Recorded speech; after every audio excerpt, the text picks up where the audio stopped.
So in today's video, I want to discuss with you the differences between the three main types of shrimp we're likely to keep in our freshwater aquariums. Hello friends, welcome back to the channel. If you're new here, my name is Richard and I'm a fish and shrimp keeper based in the UK. So today I want to look at the three most popular types of shrimp we're likely to keep. And they are the Neocaridina shrimp, the Caridina shrimp, and the Sulawesi shrimp. In fact, we can break the Caridina shrimp down slightly further into the crystal or bee shrimp and the tiger shrimp. Now this isn't going to be an in-depth scientific study of the different types of shrimp, but rather a general guide to help hobbyists work out what the differences are and which shrimp will be best for them. As far as us hobbyists are concerned, the main differences between these shrimp are the water parameters they want to be kept in. And when we say water parameters, in this case, we're talking the temperature, the pH, the GH or general hardness, the KH or carbonate hardness, and the TDS or total dissolved solids. And we'll look at each of these in turn and explain exactly what they are and how much we do or don't need to worry about them. So let's go back to our list of different types of shrimp and see which shrimp we might come across and which type they fall into. So on screen, I've added a list of the most popular shrimp you'll like to find in the hobby. And this is not a complete list, it just covers the most frequently seen. In the Neocaridina family, I think the one we're most familiar with is the red cherry shrimp. But there are also snowballs, blue dream shrimp, carbon shrimp, green jade shrimp, yellow realies, there's a whole variety. In the Caridina shrimp family, in the crystal bees, we've got the blue bolts, the shadow pandas, the golden bees and the super reds. And in the tigers, we've got the orange-eyed tigers and the yellow King Kongs. Common names for shrimp vary all over the world. So the most important thing you make sure is you know whether or not you're buying a Neocaridina shrimp, a Caridina shrimp, or a Sulawesi shrimp. The individual name of the shrimp you're buying doesn't matter as long as you know which family it belongs to.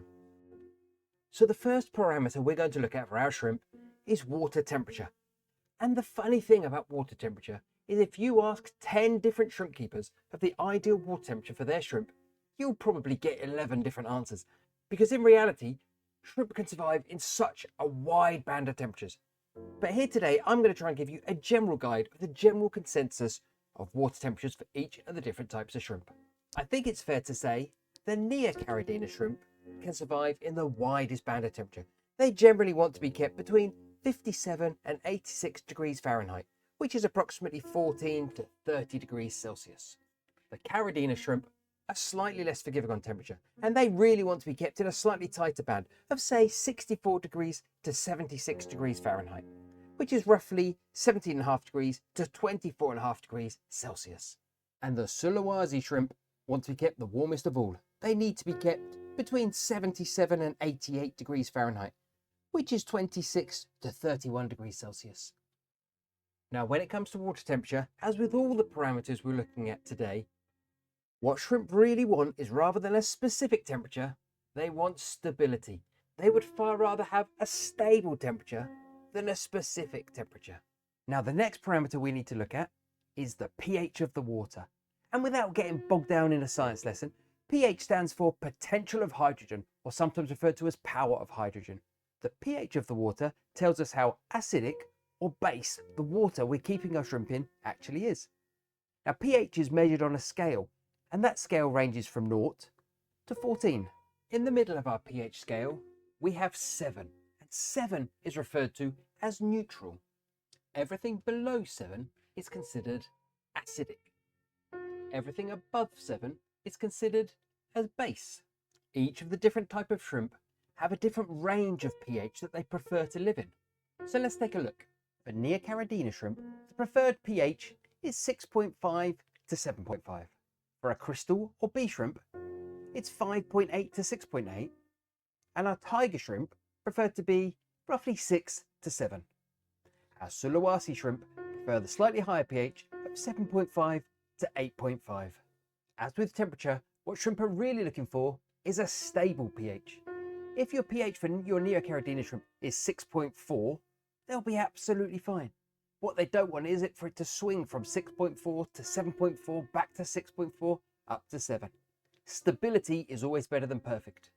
Now, needless to say, you can't tell the pH of the aquarium water just by looking at it, so you'll need to source yourself a good quality aquarium pH test kit. Personally, I favour the API test kit. It's simple to use and gives fairly accurate results. Now the next parameter we need to take into consideration is the GH, or the general hardness of the aquarium water. The general hardness essentially refers to the amount of calcium and magnesium which is dissolved in the water.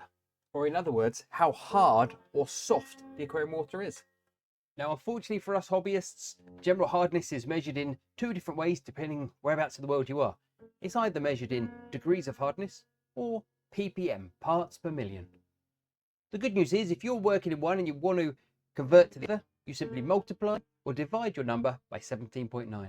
In other words, if you have 2 degrees of hardness, if you multiply that by 17.9, you'll get 35.8 ppm. So what levels of general hardness do our shrimp require? On Neocaridina shrimp, they want their water to be a GH of between about 6 and 8. Crystal or B shrimp are looking for a GH of between 4 and 6. Tiger shrimp, more between 4 and 8. And Sulawesi shrimp are also after 4 to 6 degrees of general hardness. As with other parameters discussed in this video, a simple test kit can be used to measure the GH of your shrimp tank water. The next parameter on our list is the KH, or carbonate hardness, of a shrimp tank water. Now, if I'm honest, carbonate hardness is the one I struggled most in the beginning to get my head around. And the easiest way to think of carbonate hardness is to consider it your water's ability to buffer the pH to prevent it from swinging one way or another. The lower the KH, the more likely it is the pH of your aquarium water will swing. The higher the pH, the less likely the pH of the water will swing one way or the other. In other words, the higher the KH, the more stable the pH of your water will be. As with GH, KH is measured in both degrees of hardness and ppm. And as with GH, to convert from one to the other, you either multiply or divide by 17.9.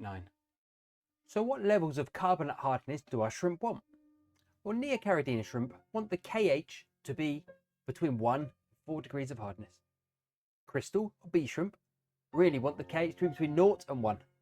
Tiger shrimp between 2 and 6. Sulawesi shrimp between 2 and 4 degrees of carbonate hardness. Now the final parameter we have that we can measure to be able to compare what all the different types of shrimp want is probably my least favourite, and that's TDS, or total dissolved solids. So what have I got against TDS? Well, TDS I think is widely misunderstood and is often misrepresented of what the actual reading is. TDS measures everything dissolved in your water that isn't pure H2O. This includes dissolved minerals, chemicals, including perhaps dechlorinators or fertilizers, ammonia, nitrates, absolutely anything that's dissolved in the water.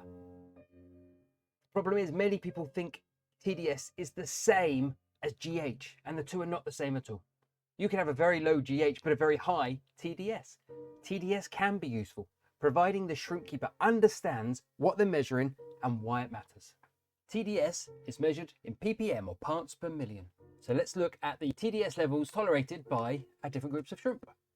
So Neocaridina shrimp want a TDS of between about 150 and 250 ppm. Crystal or B shrimp want the TDS to max out at 100 to 180. For tiger shrimp, it's 120 to 220. And Sulawesi shrimp are happy with a TDS of 200 to 260 ppm. The best way to measure TDS is using a TDS pen, and I'll link to one in the description below. So the table on screen now essentially gives us a guide as to what each of the different types of shrimp require.